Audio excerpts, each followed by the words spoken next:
আসসালামু আলাইকুম। আমরা আজকে আলোচনা করব নবম-দশম শ্রেণী বাংলা ব্যাকরণ নিয়ে। তোমরা যারা চাকরি প্রত্যাশী আছো, আ বিশেষ করে বিসিএস, আ প্রাইমারি প্রধান শিক্ষক, এনটিআর, সিএ, পিএসসি অন্যান্য পরীক্ষাগুলোতে আ নবম-দশম শ্রেণী বাংলা ব্যাকরণের কোনো বিকল্প নেই। নবম-দশম শ্রেণী বাংলা ব্যাকরণ থেকে 90% কমন এসে থাকে। আমরা যে টপিকটি নিয়ে আলোচনা করব, টপিকটি হচ্ছে তৎসম শব্দ, তদ্বৎ, অর্ধতৎসম, দেশি, বিদেশি। এদের উৎপত্তি কোথা থেকে হয়েছে, এর শব্দভান্ডার কি? এগুলো নিয়ে আলোচনা করব। কথা না বাড়িয়ে আলোচনা শুরু করা যাক। আমরা যে টপিকটি নিয়ে আলোচনা করব, টপিকটি হচ্ছে বাংলা ভাষা এবং শব্দভান্ডার। আমরা জানি যে বাংলা ভাষা হচ্ছে এটি মিশ্র ভাষা। এটি কোনো একক কোনো শব্দ নেই। বিভিন্ন ভাষা থেকে বাংলা ভাষায় শব্দ এসেছে। আ বিভিন্ন যুগে বিভিন্ন সময় বিভিন্ন শাসনামলে বাংলা ভাষায় বিভিন্ন শব্দ যোগ হয়েছে। বিশেষ করে ইংরেজদের সময় ইংরেজি ভাষা যোগ হয়েছে। পর্তুগিজ যে সময় শাসন করেছে, মুসলিমরা শাসন করেছে। আ বিভিন্ন সময় বিভিন্নভাবে বাংলা ভাষায় শব্দভান্ডার যোগ হয়েছে। যেমন বাংলা ভাষা গোড়াপত্তনের যুগে স্বল্প সংখ্যক শব্দ নিয়ে যাত্রা শুরু করলেও নানা ভাষার স্পর্শে এসে এর শব্দ সম্ভার বহুল পরিমাণে বৃদ্ধি পেয়েছে। বাংলাদেশের তুর্কি আগমনে মুসলিম শাসনের পতনের যুগে কর্মে প্রচুর আরবি, ফার্সি শব্দ বাংলা ভাষায় নিজস্ব সম্পদে পরিণত হয়েছে। আ এরপর এলো ইংরেজ। ইংরেজ শাসনামলে তাদের নিজস্ব সাহিত্য, সংস্কৃতি, বহু শব্দ বাংলা ভাষা প্রবেশ লাভ করে। বাংলা ভাষা এইসব ভাষার শব্দগুলোকে আপন করে নিয়েছে। এভাবে বাংলা ভাষায় যে শব্দ সম্ভারে সমাবেশে হয়েছে, সেগুলোকে পণ্ডিতগণ কয়েকটি ভাগে ভাগ করেছেন। যেমন ১ তৎসম শব্দ, ২ তদ্ভব শব্দ, ৩ অর্ধতৎসম শব্দ, ৪ দেশি শব্দ, ৫ বিদেশি শব্দ।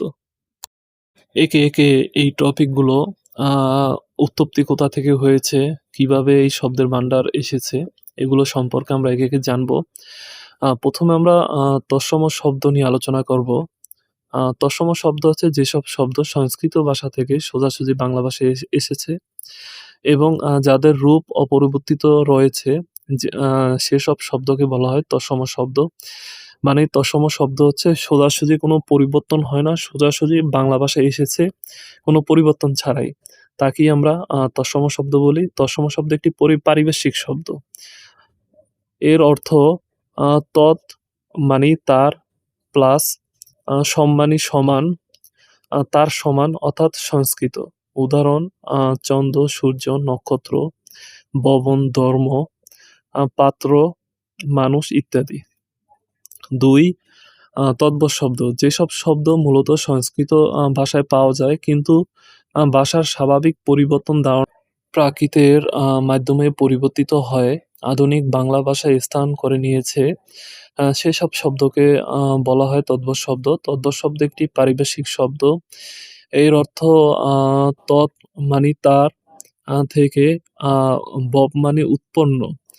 যেসব সংস্কৃত আ হস্ত, প্রকৃত হস্ত, তদ্বৎ হাত, সংস্কৃত চর্মকার, প্রাকৃত চামার, তদ্বৎ চামার ইত্যাদি। এই তদ্ভব শব্দগুলোকে খাঁটি বাংলা শব্দ বলা হয়। ৩ অর্ধতৎসম শব্দ: বাংলা ভাষায় কিছু সংস্কৃত শব্দ কিঞ্চিৎ পরিবর্তন আকারে ব্যবহৃত হয়, এগুলোকে বলে অর্ধতৎসম শব্দ। তৎসম মানে সংস্কৃত আর অর্ধতৎসম মানে আধা সংস্কৃত, মানে আধা সংস্কৃত। উদাহরণ: জ্যোৎস্না, শ্রাদ্ধ, গিন্নি, বোষ্টম, কুৎসিত। এই শব্দগুলো যথাক্রমে সংস্কৃত জ্যোৎস্না, শ্রাদ্ধ, গৃহিণী, বৈষ্ণব, কুৎসিত শব্দ থেকে আগত। ৪ দেশি শব্দ: বাংলাদেশের আদিম অধিবাসীদের যেমন কোল, মুন্ডা প্রভৃতি ভাষার সংস্কৃত কিছু উপাদান বাংলায় রক্ষিত রয়েছে। এসব শব্দকে দেশি শব্দ নামে অভিহিত করা হয়। অনেক সময় এসব শব্দের মূল নির্ধারণ করা যায় না, কিন্তু কোনো ভাষা থেকে এসেছে তার হদিস মেলে। যেমন কুড়ি, ২০, কোলবাসা, পেট, উদর, তামিল ভাষা, চুলা, উনন, মুন্ডরি ভাষা, এরূপ কুলো, আ গঞ্জ, চোঙ্গা, টোপর, ডাব, ডাগর, ডেকি ইত্যাদি আরো বহু দেশি ভাষা, আ দেশি শব্দ বাংলায় ব্যবহৃত হয়। ৫. বিদেশি শব্দ। রাজনৈতিক, ধর্মীয়, সংস্কৃতিগত ও বাণিজ্যিক কারণে বাংলাদেশে আগত বিভিন্ন ভাষাভাষী মানুষের বহু শব্দ বাংলায় এসে স্থান করে নিয়েছে। এসব শব্দকে বলা হয় দেশি শব্দ। এসব বিদেশি শব্দের মধ্যে আরবি, ফার্সি এবং ইংরেজি শব্দই বিশেষভাবে উল্লেখযোগ্য। সে কালের সমাজ জীবনে প্রয়োজনীয় উপকরণ রূপে বিদেশি শব্দ এদেশে ভাষায় গৃহীত হয়েছে। এছাড়া পর্তুগিজ, আ আ ফা ফরাসি, ওলন্দাজ, তুর্কি এসব ভাষায় কিছু শব্দ একইভাবে বাংলা ভাষায় এসে গেছে। আমাদের পার্শ্ববর্তী ভারত, মিয়ানমার, মালয়, চীন, জাপান প্রভৃতি দেশেও কিছু শব্দ আমাদের ভাষায় প্রচলিত রয়েছে।